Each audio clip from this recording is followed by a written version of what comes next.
If statement क्या होती है, तो इफ स्टेटमेंट के अंदर क्या आता है, the if statement allows you to execute a block of code if a specified condition is true. ठीक है, कंडीशन इज ट्रू, यानी कि जब भी हमारी एक स्पेसिफिक कंडीशन जो होती है जब वो ट्रू होगी, ठीक है, हमारी एक स्पेसिफाइड कंडीशन जो होती है जब भी वो ट्रू होगी तो हमारा जो ब्लॉक ऑफ कोड होगा वो क्या हो जाएगा, वो एग्जीक्यूट हो जाएगा।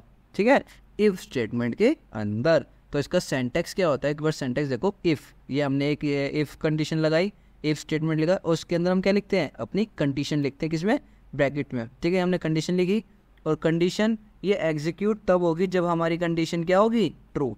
ठीक है, हमारा कोड एग्जीक्यूट तब होगा जब हमारी कंडीशन क्या होगी, ट्रू होगी। फॉर एग्जाम्पल हमने लिया इंट एक्स की वैल्यू क्या ली हमने, 10। ठीक है, इंट एक्स की वैल्यू हमने क्या ली, 10। ठीक है, अब हम अपनी इफ स्टेटमेंट लिखते हैं, इफ एक्स जो है वो ग्रेटर देन 5 हो। अगर हमारा एक्स जो है वो ग्रेटर देन 5 हो तो हमारा प्रिंट टैब जो है वो प्रिंट टैब बोलते हैं, तो हमारी जो ये कोड है ये क्या होगा, ये प्रिंट हो जाएगा, एग्जीक्यूट हो जाएगा। ठीक है, आउटपुट में हमें क्या लिखेगा, आउटपुट में हमें मिलेगा एक्स इज ग्रेटर देन 5।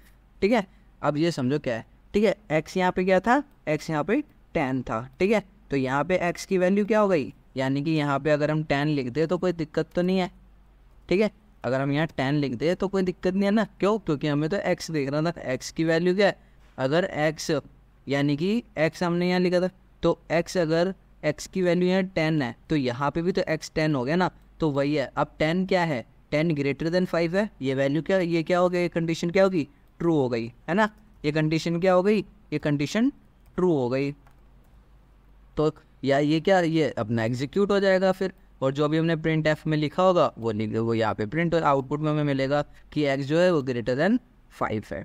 ठीक है, हाँ, तो अब देखते हैं हम इफ एल्स स्टेटमेंट। अब इफ एल्स स्टेटमेंट क्या होता है, the if else statement allows you to execute one block of code if the condition is true and another block if it is false. यानी कि हमारी इसके अंदर एक कंडीशन अगर ट्रू है तो हमारी इफ वाली कंडीशन आउटपुट में मिलेगी, वरना अगर ये फॉल्स होती है तो हमारी एल्स कंडीशन हमें आउटपुट में मिलेगी। ठीक है, फॉर एग्जाम्पल इंट एक्स की वैल्यू हमने दी 3। ठीक है, एक्स की वैल्यू हमने क्या दी, 3, यानी कि एक्स की वैल्यू 3 दी। तो इफ अब हम कंडीशन लिखते हैं इसके अंदर, तो एक्स अगर ग्रेटर देन 5 है। ठीक है, अब वही चीज़, अब मैं यहाँ से एक्स हटा देता हूँ, आपको समझाने 3 लगा देता हूँ। ठीक है, अब हमारी 3 जो है वो 5 से क्या है, ग्रेटर देन है वो ग्रेटर देन 3 बड़ा होता है 5 से, नहीं होता। ये वाली वैल्यू क्या हो गई, यहाँ पे ये फॉल्स हो गई,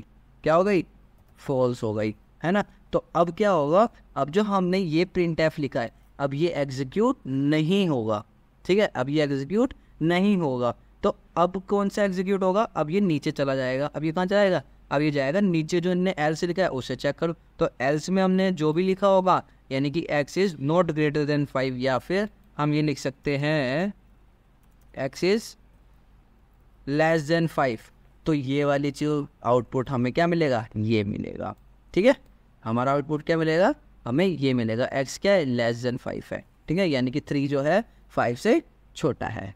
ठीक है भाई, उसके बाद आते हैं हम नेस्टेड इफ स्टेटमेंट। अब नेस्टेड इफ स्टेटमेंट क्या होता है, इसके अंदर नॉर्मल सी चीज़ है, यानी हमने एक इफ स्टेटमेंट लिखा, उसके अंदर एक और इफ स्टेटमेंट को लिख देना ही हमारा क्या कहलाता है, nested if statement. A nested if statement is an if statement inside another if statement. It allows for more complex decision making based on multiple conditions. ठीक है, तो ये हमारा सिंटैक्स क्या है, ये रहा। यानी कि हमने एक इफ कंडीशन लिखी, ठीक है, इफ लिखा, अंदर कंडीशन 1 और कंडीशन 2। अब इसके अंदर क्या होगा, अब इसके अंदर कोड कब एग्जीक्यूट होगा, कोड तब एग्जीक्यूट होगा हमारा जब बोथ, यानी कि कोड 1 कंडीशन 1 एंड कंडीशन 2, जब ये दोनों क्या होंगी, जब ये दोनों ट्रू होंगी। ठीक है, जब दोनों कंडीशन क्या होंगी, ये दोनों कंडीशन ट्रू होंगी, तब जाके क्या होगा, हमारा कोड एग्जीक्यूट होगा। ठीक है, code to be executive both condition 1 and condition 2 are true. ठीक है, अब एग्जाम्पल देखेंगे।